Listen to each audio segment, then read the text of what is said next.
Confession d'un banc d'église, fin des claps. Bonjour à tous, je me nomme Madame Akwale. J'ai été régisseuse à la régie et aussi j'ai joué le rôle de la maman du petit muet dans le film Confession d'un banc d'église. Lorsque j'ai découvert le concept, j'ai réagi positivement. J'étais heureuse lorsque j'ai lu les scénarios parce que j'ai senti que ça venait vraiment du Saint-Esprit.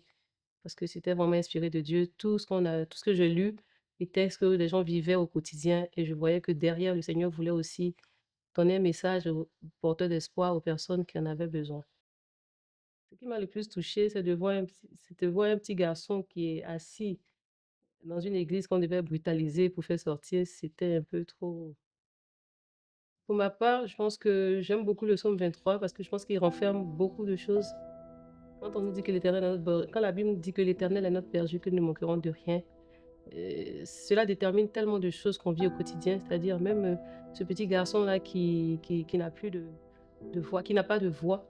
Si l'Éternel est vraiment son berger, quand Dieu te dit qu'il te ne manquera de rien, c'est-à-dire même dans le langage, tu ne manqueras pas tu auras ta voix. C'est-à-dire peu importe ce dont tu as besoin, l'Éternel est toujours au quotidien pour te donner ce dont tu as besoin, pour renouveler tes forces, pour t'ouvrir aussi un sentier lorsque tu te sens perdu et tout ça. Bon, la motivation en elle-même est venue lorsque je lisais les scénarios parce que tout ce que nous faisons sur cette terre, la Bible déclare que nous sommes le sel de la terre. Donc, si au travers de ces différents épisodes, je peux donner de ma contribution, je fais partie du corps du Christ. Donc, moi, je considère que tout ce que le Seigneur nous met à cœur, c'est pour sa volonté, pour la gloire de son nom. Donc, c'est rajouter une pierre à l'édifice, en fait. C'est pour entretenir le corps du Christ. Je pense que ma contribution à moi aussi, de façon à pouvoir évangéliser aussi les personnes, afin que l'extrémité de la terre soit touchée par le nom de Jésus au travers de cette émission. Ce que j'aimerais que le public retienne, c'est que même lorsque on vit des situations tragiques, il faut placer toute sa confiance en Jésus. C'est-à-dire que même dans l'enfant muet, le Seigneur peut se démontrer puissant par des miracles. Il n'y a rien qui est impossible au Dieu qu'on prie et qu'on adore. Que tu sois aveugle, que tu sois muet, que tu sois sourd, peu importe ton infirmité ou ta maladie, Jésus est capable, parce qu'il a le miracle en lui, de te communiquer le même miracle, qui est la guérison. Dans tout secteur ou dans tout domaine, Jésus est le miracle.